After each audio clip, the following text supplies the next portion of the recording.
Здравствуйте, друзья! Сегодня я хочу поделиться своим секретом, как же я стираю полотенца, чтобы они были постоянно такими мягкими, нежными, ими было приятно пользоваться. Воздушное пушистое полотенце по сравнению вот с таким вот жестким и прочным. Вот посмотрите, какое оно. Это полотенце даже сохранило форму прутьев, на которых оно сохло. Посмотрите, очень жесткий вот такой вот вариант. Вот, оно не ложится мягко, как первое полотенце. Оба полотенца были постираны одним и тем же способом. Но они были высушены двумя разными способами.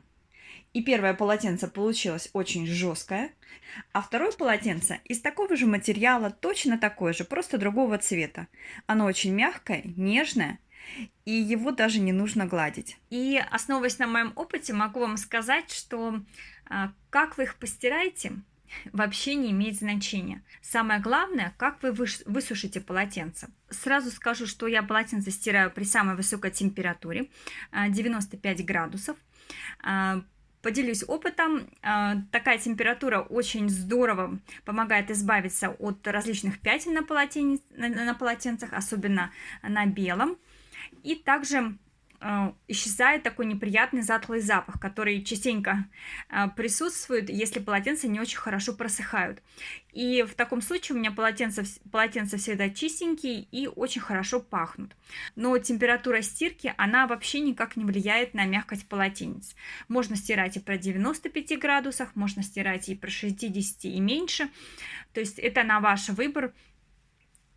Самое главное, как вы их высушите.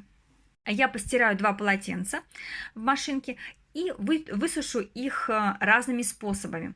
И потом покажу вам, в чем заключается секрет. Данные полотенца у меня сушились на вот такой стойке, белая и желтая. Действительно, вот, жесткая. Прям форму держит. И второе полотенце, оно точно такое же, просто другой цвет. Голубой. Посмотрите, какое оно мягенькое. Вот я его сложу, и оно очень мягко вот складывается. Еще одно полотенце белое, для наглядности, из другой ткани. Оно тоже по типу махрового, но ворс здесь значительно меньше. Посмотрите, оно тоже жесткое. Вот так вот оно держит форму. И посмотрите, как оно лежит. И второе полотенце точно такое же, но высушено вторым способом. Вот я его складываю, оно мягко ложится. Даже посмотрите, по структуре здесь вот очень какие-то грубые волокна получаются. А вот здесь вот в сравнении мягкие.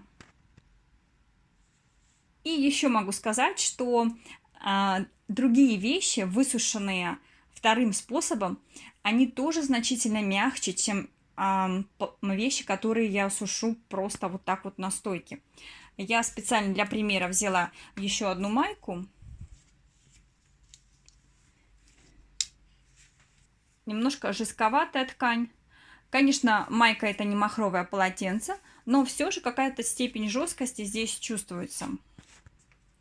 И вторая майка, она у меня другого цвета.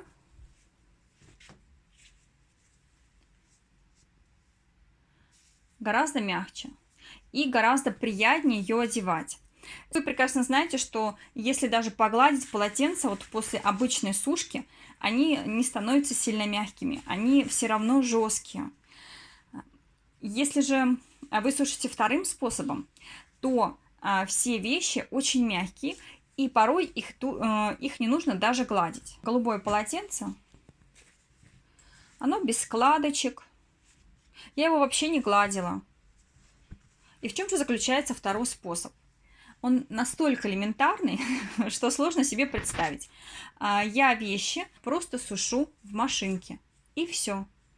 В результате постоянного вот такого движения, встряхивания, ворсинки, они не залеживаются в одном направлении. И вещи всегда очень мягкие. И самое интересное, их не нужно даже гладить.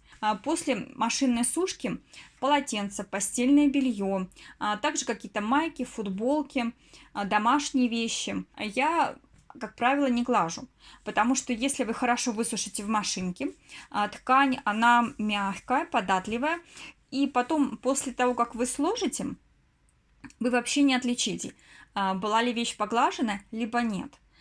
Поэтому машинная сушка, она, конечно, экономит очень много времени, и в то же время она не дает дополнительного расхода энергии, потому что вы не тратите электричество на глажку. Поэтому я считаю, что этот способ просто универсальный. Если у вас есть такая функция в машинке стиральной, либо отдельная сушка, обязательно пользуйтесь.